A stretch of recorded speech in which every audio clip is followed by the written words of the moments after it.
Primero, de acuerdo con distintos constitucionalistas que trabajan cerca de nosotros y al mismo tiempo con la propia consejera jurídica, formalmente deberían retrasar la decisión dada la publicación en el Diario Oficial del cambio constitucional, en donde el artículo o el inciso 1 del artículo 61 de la Ley de Amparo hoy es constitucional.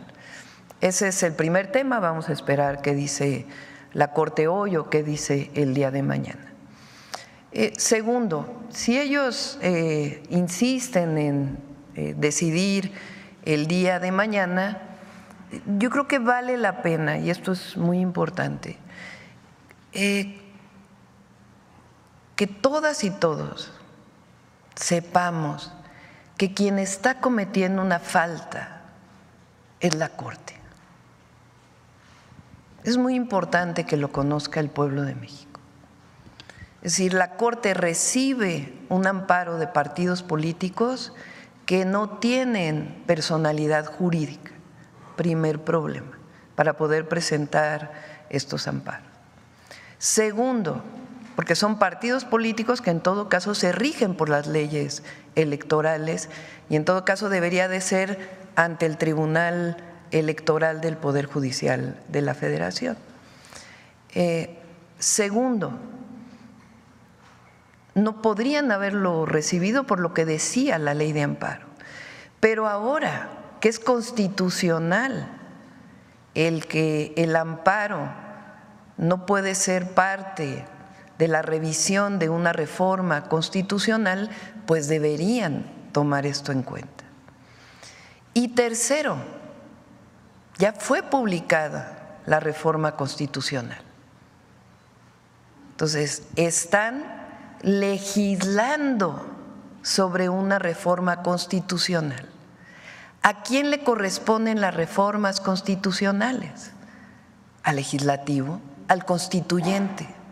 ¿Quién es el constituyente en México? Las 2/3 partes de la mayoría en la Cámara de Diputados, las 2/3 partes de la mayoría en la Cámara de Senadores y la mayoría de los congresos locales. A ellos les corresponde cambiar la Constitución. Eso lo dice claramente la Constitución de la República. Lo que quiere hacer ahora la Corte es legislar, cambiar lo que ya es una resolución del constituyente. Es decir, la Corte se está sobrepasando sobre sus funciones. Yo no me quiero adelantar. Claro que tenemos un plan que no pone en riesgo nada.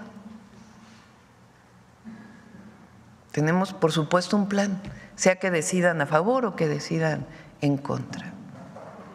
¿Quién está provocando un problema constitucional? Porque ni siquiera le quiero llamar crisis, porque así le llaman nuestros adversarios.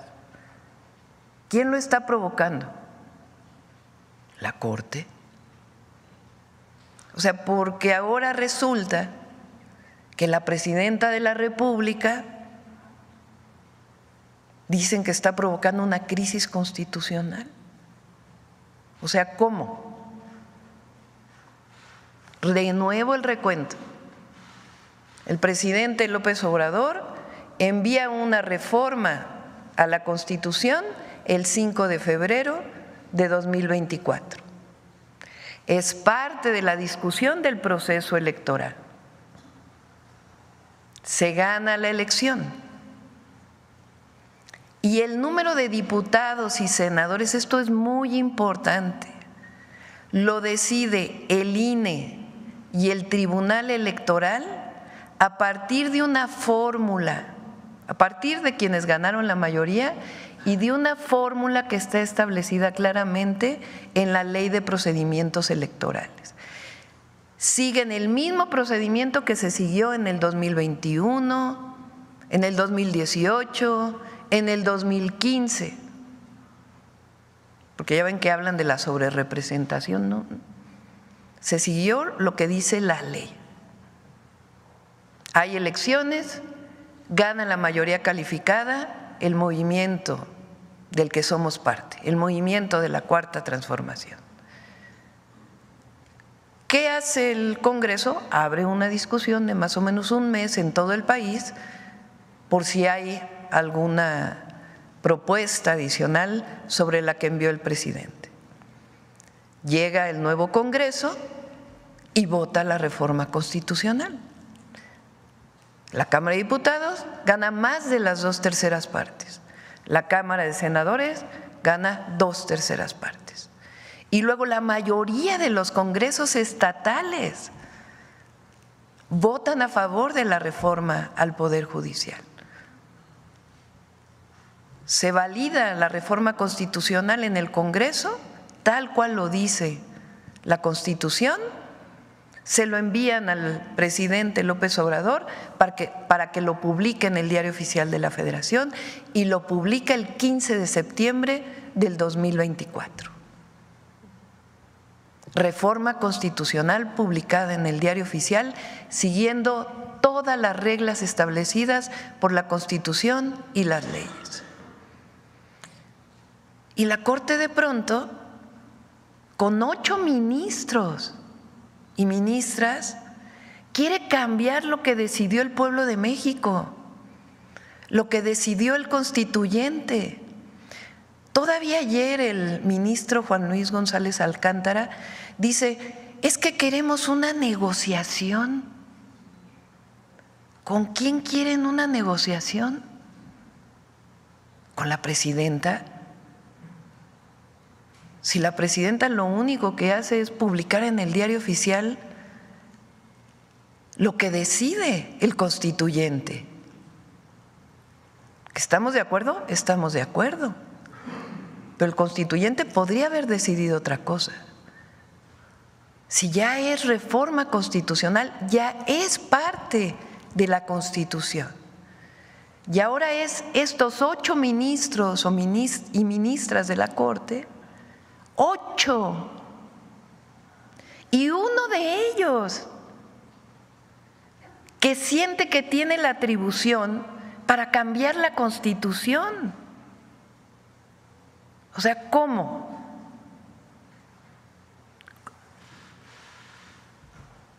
¿Cómo? ¿Quién está poniendo en duda la reforma constitucional? Un ministro de la Corte. Entonces, por eso yo nuevamente digo, vamos a esperar a ver qué dice la Corte y cómo votan. A ver si las y los 8 ministros, que no pueden estar por encima del pueblo de México, que no pueden estar por encima del constituyente, que está también representando al pueblo de México, deciden.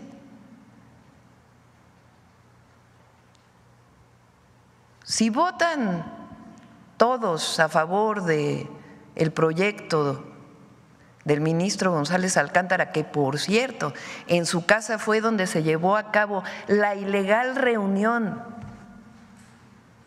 con el presidente del PRI, ya dijo que él no estaba, pues sí, pero fue en su casa.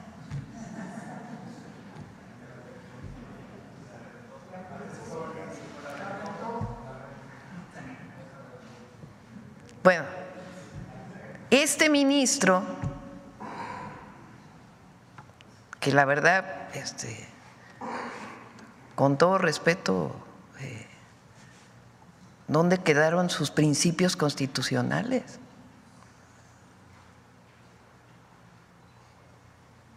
Entonces, esta persona quiere poner en duda la reforma constitucional. Bueno, vamos a ver qué dicen los 8. Entonces, vamos a esperarnos. Pero tiene que quedar muy claro que 8 ministros no pueden estar por encima del pueblo de México. Y que quien está poniendo en duda la reforma constitucional, que ya es parte de la Constitución, no es la presidenta de la República, son los 8 ministros y ministras. Por eso yo digo que recuerden sus clases de derecho, que recuerden su formación y vamos a ver cuál es la votación. De cualquier forma nosotros estamos preparados para una o para otra. Ahora, fíjense, y lo menciono, un expresidente de México, hoy vocero, bueno, siempre fue vocero del conservadurismo, pero hoy más todavía. Fíjense dónde publica su artículo. Para empezar, ¿lo publicó en un periódico de circulación nacional? No. ¿Lo publicó en sus redes sociales exclusivamente? Lo publica en un periódico de Estados Unidos, el Washington Post. ¿No les parece que algo no está bien? O sea, ¿a quién le está hablando? ¿Al pueblo de México? ¿Desde un periódico en Estados Unidos? Pues lo hubiera publicado en Reforma, en el Universal, en Milenio, en el Excelsior, en ¿quién me falta? Proceso, el Heraldo, cualquiera. Y no lo hablo por mal, sino sencillamente porque son periódicos que, aunque son metropolitanos, la mayoría de ellos son los periódicos de la vida nacional. No lo publica en un periódico nacional, lo publica en el Washington Post. Entonces, ¿a quién se dirige? Pues a los estadounidenses, ¿no? O al gobierno de Estados Unidos o a la política de Estados Unidos. Bueno, él privatizó los ferrocarriles a extranjeros. ¿Qué decía López Mateos en su carta al pueblo de México cuando nacionalizó la industria eléctrica? A ver si lo tienen por ahí. El presidente lo puso aquí varias veces.